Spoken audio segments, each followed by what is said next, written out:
Edit menu options ఎలా work అవుతాయో చూస్తాం. So first and repeat, can't and can't repeat అని ఉన్నాయి చూడండి. ఇవి అండు రిపీట్ ఆప్షన్స్. వీటికి షార్ట్ కట్స్ Ctrl+Z Ctrl+Yగా మనం చూస్తున్నాం. ఏదైతే లాస్ట్ యాక్షన్ చేస్తారో, ఫర్ ఎగ్జాంపుల్ దిస్ ఈజ్ అని టైప్ చేసాం. ఇది వద్దనుకోండి, అండు టైపింగ్ అంటే లాస్ట్ టైప్ చేసింది ఏంటి, టైపింగ్లో వర్డ్ ఈజ్, దిస్ తర్వాత ఈజ్ టైప్ చేసాం, అది కాస్త అండు అయిపోయింది.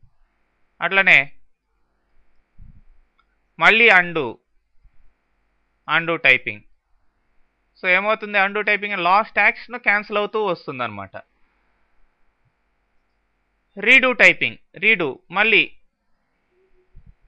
మీరు టైప్ చేసింది మళ్ళీ బ్యాక్ వస్తుంది. అట్లా లాస్ట్ ఏదైతే చేస్తారో అది క్యాన్సిల్ అవ్వడం అండు ద్వారా, మళ్ళీ అది రిపీట్ కావడం రీడూ ద్వారా జరుగుతుంది. ఫర్ ఎగ్జాంపుల్ దీన్ని సెలెక్ట్ చేశాను, క్లిక్ చేసి ఇట్లా సెలెక్ట్ చేసాం మౌస్ ద్వారా, డిలీట్ బటన్ ప్రెస్ చేసి డిలీట్ చేస్తున్నాను.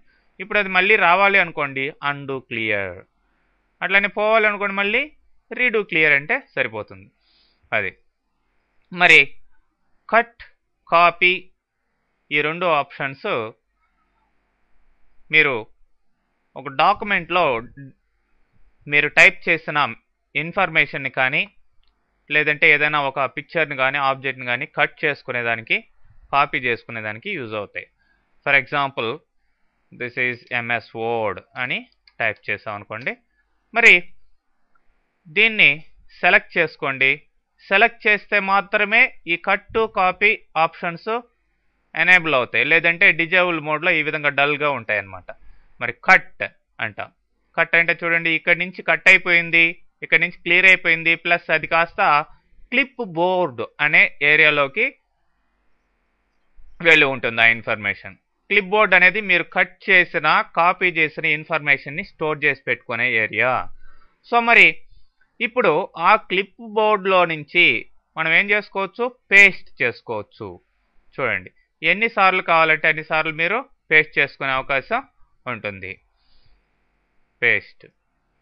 ఓకే, అదే కాపీ ఆప్షన్ ఏం చేస్తుందంటే same MS word, this is MS word అనే దాన్ని సెలెక్ట్ చేశాను, హైలైట్ చేశాను. ఇప్పుడు కాపీ అంటాం. కాపీ అంటే ఇక్కడి నుంచి క్లియర్ చేయదు కట్ లాగా, కానీ క్లిప్ బోర్డ్లోకి మాత్రం వెళ్ళి ఉంటుంది. కట్ ఆప్షన్ లాగానే క్లిప్ బోర్డ్లోకి ఇన్ఫర్మేషన్ వెళ్ళి ఉంటుంది. సో ఇప్పుడు మళ్ళీ ఏం చేయొచ్చు, మనం పేస్ట్ చేసుకోవచ్చు. ఎన్ని కావాల్సి ఉంటే అన్నిసార్లు మనం పేస్ట్ చేసుకునే అవకాశం పేస్ట్ ద్వారా కుదురుతుంది. ఓకే, సో ఈ విధంగా కట్, కాపీ, పేస్ట్ అనే ఆప్షన్స్ యూజ్ అవుతాయండి. మరి ఇక్కడ మీకు ఆఫీస్ క్లిప్ బోర్డ్ అనే ఆప్షన్ ఉంది. ఆఫీస్ క్లిప్ బోర్డ్ ఈ ఆప్షన్ క్లిక్ చేయగానే ఈ క్లిప్ బోర్డ్లో ఉన్న ఇన్ఫర్మేషన్ ఇక్కడికి వస్తుందండి. అంటే లాస్ట్ ఏది కట్ చేశారు, ఏది కాపీ చేశారు అనే లిస్ట్ అంతా కూడా ఇక్కడికి వస్తాయి. ఫర్ ఎగ్జాంపుల్ హలో వర్డ్ అనేది టైప్ చేస్తున్నాను అనుకోండి. మరి ఇప్పుడు దీన్ని కాపీ చేస్తున్నాం. కాపీకి షార్ట్ కట్ ఏంటి, Ctrl+C కూడా వాడచ్చు, లేదంటే ఎడిట్లోకి వెళ్ళి కాపీ ప్రెస్ చేయొచ్చు. మీరు మ్యాక్సిమం ఈ షార్ట్ కట్స్ నేర్చుకుంటే సింపుల్గా అయిపోతుంది. నేను చూడండి, ఇప్పుడు Ctrl+C ద్వారా కాపీ చేస్తున్నాను. Ctrl+C అని Ctrl+C ప్రెస్ చేసాను, కాపీ అయిపోయింది. మరి అంతకు ముందర క్లిప్ బోర్డ్లో ఉన్నది ఇది, ఇప్పుడు మనం కాపీ చేయడం ద్వారా క్లిప్ బోర్డ్లోకి వచ్చింది ఇది. మరి ఇప్పుడు పేస్ట్ అంటే మామూలుగా ఏది పేస్ట్ అవుతుంది, పేస్ట్ అంటాను చూడండి. ఏది పేస్ట్ అయింది, లాస్ట్ ఏదైతే చేసామో కాపీ చేసామో అది పేస్ట్ అయింది. మరి అంతకు ముందరే ఉన్నది కావాలంటే మీకు ఈ క్లిప్ బోర్డ్ ఆప్షన్స్ ద్వారా ఇటు క్లిక్ చేస్తే అది పేస్ట్ కావడం జరుగుతుంది. ఇది కావాలంటే ఇది, ఇది కావాలంటే ఇది పేస్ట్ అవుతుంది. ఇక్కడ ఉన్నటువన్నీ పేస్ట్ కావాలంటే పేస్ట్ ఆల్ అని ఇవ్వచ్చు. క్లియర్ ఆల్ అంటే క్లిప్ బోర్డ్లో నుంచి ఉన్న ఇన్ఫర్మేషన్ అంతా కూడా క్లియర్ అయిపోతుంది. సపోజ్ నేను క్లియర్ ఆల్ అంటున్నాను. సో ఈ విధంగా క్లిప్ బోర్డ్లో ఈ ప్రజెంట్ కాపీ చేసింది, కట్ చేసిందే కాకుండా లాస్ట్ టైం మీరు చేసినటువన్నీ కూడా లిస్ట్గా రావడం జరుగుతుంది. ఏది కావాలంటే అది మీరు పేస్ట్ చేసుకునే అవకాశం కలుగుతుంది. మరి ఇప్పుడు క్లిప్ బోర్డ్ని క్లోజ్ చేస్తున్నాం. మరి నెక్స్ట్ ఇక్కడ పేస్ట్ స్పెషల్ అనే ఆప్షన్ ఉంది. పేస్ట్ స్పెషల్ ద్వారా మీరు ఉన్నది ఉన్నట్లుగానే కాకుండా అంటే కాపీ చేసింది లేదంటే కట్ చేసింది అట్లనే పేస్ట్ చేయకుండా స్పెషల్గా మీరు వాటిని కొద్దిగా మాడిఫై చేసి పేస్ట్ చేసుకోవచ్చు. ఫర్ ఎగ్జాంపుల్ దీనికి సైజ్ పెంచుతున్నానండి, ఓల్డ్ అనే దానికి సైజ్ పెంచుతున్నాం. ఇట్లా సెలెక్ట్ చేసుకొని ఇట్లా సైజ్ పెంచాను అనుకోండి. సో దీన్ని నేను ఏం చేస్తున్నాను, కాపీ చేస్తున్నాం. మరి ఇప్పుడు పేస్ట్ అంటే ఏమవుతుందండి, యాజ్ ఇట్ ఈస్గా పేస్ట్ అవుతుంది. చూడండి, యాజ్ ఇట్ ఈస్గా పేస్ట్ అయింది. అలా కాకుండా వేరే దగ్గర కర్సర్ పెట్టండి, ఎందుకంటే నెక్స్ట్ చేంజ్ అయినా కానీ ఈ సైజ్ ఇట్లానే ఉంది కాబట్టి అదే విధంగా వస్తుంది. కాబట్టి కర్సర్ వేరే దగ్గర పెట్టండి. ఇప్పుడు ఉన్నది ఉన్నట్లాగా కాకుండా పేస్ట్ స్పెషల్ ద్వారా మనం ఏం చేయొచ్చు అంటే ఇక్కడ ఆప్షన్స్ ఉన్నాయి. ఆప్షన్స్ ప్రకారం మనం ఏ విధంగా దాన్ని పేస్ట్ చేయాలో ఆ విధంగా కన్వర్ట్ చేసుకొని పేస్ట్ చేసుకోవచ్చు. ఫర్ ఎగ్జాంపుల్ మామూలుగా ఎట్లా పేస్ట్ అవుతుంది, HTML ఫార్మాట్లో పేస్ట్ అవుతుంది. అది యాజ్ ఇట్ ఈస్గా ఉంది చూడండి. అలా కాకుండా నేను కర్సర్ వేరే దగ్గర పెట్టాను, స్మాల్ సైజ్ ఉన్న దగ్గర పేస్ట్ స్పెషల్లోకి వెళ్ళి అన్ఫార్మాటెడ్ టెక్స్ట్ ఓకే అంటాం. ఓల్డ్ అనేది పేస్ట్ అయింది కానీ ఇక్కడ పెంచిన సైజ్ ఇక్కడ ఎఫెక్ట్ కాలేదు, అదనమాట. అదే ఒక పిక్చర్ లాగా పేస్ట్ కావాలనుకోండి, ఇది పేస్ట్ స్పెషల్లోకి వెళ్ళి ఇక్కడ పిక్చర్ ఓకే అన్నాం. సో పేస్ట్ అవుతుంది కానీ ఇది పిక్చర్ లాగా చూడండి, మ్యాటర్ లాగా కాకుండా ఒక పిక్చర్ లాగా పేస్ట్ అయింది. సో ఆ విధంగా మనం పేస్ట్ స్పెషల్ని ఉన్నది ఉన్నట్లుగా కాకుండా వేరే ఫార్మాట్లోకి కన్వర్ట్ చేసి పేస్ట్ చేసుకునేదానికి ఆ ఆప్షన్ ఉపయోగపడుతుంది. నెక్స్ట్ ఇక్కడ క్లియర్ అనే ఆప్షన్ ఉంది. ఈ క్లియర్ ఆప్షన్ ద్వారా మనం clear formats, clear contents. Formats అంటే మామూలుగా మనం టైప్ చేసిన ఈ యొక్క ఇన్ఫర్మేషన్కి పెట్టిన ఎఫెక్ట్స్నే, అంటే font size, font type, font style, ఇట్లాంటివన్నీ కూడా ఫార్మాట్స్ అంటాం. మరి ఇప్పుడు ఫార్మాట్ చేస్తున్నాం, దీన్ని ఫార్మాట్ చేస్తున్నాం.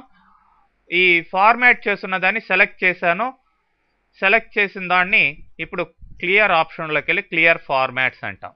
ఏమైంది, మనం పెంచిన సైజు కాస్త డిక్రీజ్ అయిందనమాట. అదే క్లియర్ కంటెంట్స్ అంటే మనం సెలెక్ట్ చేసింది క్లియర్ అయిపోతాయి, ఆ ఇన్ఫర్మేషన్ క్లియర్ అయిపోతుంది. ఇంతకు ముందరేమో సెలెక్ట్ చేసాము, సెలెక్ట్ చేసింది కాస్త ఏమైంది, ఫార్మాట్స్ అనగానే ఇన్ఫర్మేషన్ అక్కడే ఉంది కానీ దానికి పెట్టున్న ఎఫెక్ట్స్ మాత్రం క్లియర్ అయినాయి. ఓకే, అదనమాట క్లియర్ ఫార్మాట్స్కి క్లియర్ కంటెంట్స్కి డిఫరెన్స్. మరి సెలెక్ట్ ఆల్ మొత్తం సెలెక్ట్ అవుతుంది, డాక్యుమెంట్లో ఎంత ఇన్ఫర్మేషన్ ఉందో అంత ఇన్ఫర్మేషన్ కూడా సెలెక్ట్ అవుతుంది అట్ ఎ టైం. నెక్స్ట్ ఇక్కడ ఫైండ్, రీప్లేస్, గో టు అనే ఆప్షన్స్ ఉన్నాయి. ఫైండ్ ద్వారా మనం డాక్యుమెంట్లో నెంబర్ ఆఫ్ పేజెస్లో మనం టైప్ చేస్తున్న నెంబర్ ఆఫ్ పేజెస్లో ఏ వర్డ్ని మనం ఫైండ్ చేయాలి. సపోజ్ MS వర్డ్ అనేదాన్ని ఫైండ్ చేయాలనుకోండి, MS word. Okay, find next అనండి. ఇది హైలైట్ అయింది చూడండి, అంటే కర్సర్ ఎక్కడ ఉందో అక్కడి నుంచి స్టార్ట్ అవుతుంది. ఇంతకు ముందర కర్సర్ ఈ ఏరియాలో ఉండింది కాబట్టి ఇక్కడ నుంచి స్టార్ట్ అయింది. నెక్స్ట్ ఫైండ్ నెక్స్ట్, పై నుంచి స్టార్ట్ అయింది చూడండి, పై నుంచి హైలైట్ చేయడం స్టార్ట్ అయింది. ఓకే, ఆ విధంగా కంటిన్యూ చేస్తూ మనం హైలైట్ చేసుకుంటూ ఉండొచ్చు. ఎప్పుడైతే సెర్చింగ్ ఫినిష్ అయిందో ఈ విధంగా word has finished searching the document అని మెసేజ్ రావడం జరుగుతుంది. ఓకే, అదేవిధంగా రీప్లేస్, గో టు ఆప్షన్స్ కూడా ఇక్కడే ఉన్నాయి, మీరు సపరేట్గా ఇక్కడ సెలెక్ట్ చేయాల్సిన అవసరం లేదు. రీప్లేస్, గో టు ఇక్కడ ఉన్నాయి కదండి, అవే ఫైండ్ సెలెక్ట్ చేసినప్పుడే పక్కన ట్యాబ్లో ఇక్కడ వచ్చేస్తాయి. Suppose replace find what, MS వర్డ్ని ఫైండ్ చేస్తున్నాం. మరి రీప్లేస్ విత్, ఫర్ ఎగ్జాంపుల్ దాని బదులు నేను ఇప్పుడు MS Excelని రీప్లేస్ చేయాలనుకుందాం డాక్యుమెంట్లో. సో ఒక్కొక్కటి ఫైండ్ చేయడం, రీప్లేస్ చేయడం, రీప్లేస్ అన్నిటిని రీప్లేస్ చేయాలనుకోండి, రీప్లేస్ ఆల్ అంటే అన్ని రీప్లేస్ అయిపోతాయి. చూడండి ఎడిటింగ్ ఎంత సింపుల్గా మనకి ఫినిష్ అయిపోతుందో.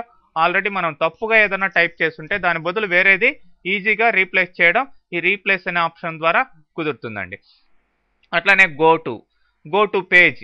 ఇప్పుడు అఫ్ కోర్స్ సింగిల్ పేజే ఉంది, ఒక 10 పేజెస్ ఉన్నాయనుకోండి, 10 పేజెస్లో 5th పేజ్కి వెళ్ళాలి, గో టు పేజ్ 5 అని గో టు అన్నాం అనుకోండి, మీరు ఇట్లా స్క్రాల్ బార్ ద్వారా స్క్రాల్ చేసుకుంటూ వెళ్ళే బదులు సింపుల్గా ఎన్ని వందల పేజీలు ఉన్నా కానీ సింపుల్గా ఆ పేజ్ నెంబర్ ఇచ్చినట్లయితే గో టు అంటే అక్కడికి వెళ్ళిపోతుంది. అట్లనే suppose line, line number suppose line number 10లోకి వెళ్ళాలనుకోండి, గో టు అంటే లైన్ నెంబర్ 10 ఎక్కడ ఉందో అక్కడికి కర్సర్ వెళ్ళడం జరుగుతుంది. ఆ విధంగానే రిమైనింగ్ ఆప్షన్స్ కూడా మీరు గోటు ద్వారా రీచ్ అయ్యేదానికి అవకాశం కలుగుతుంది. ఈ విధంగా ఫైండ్, రీప్లేస్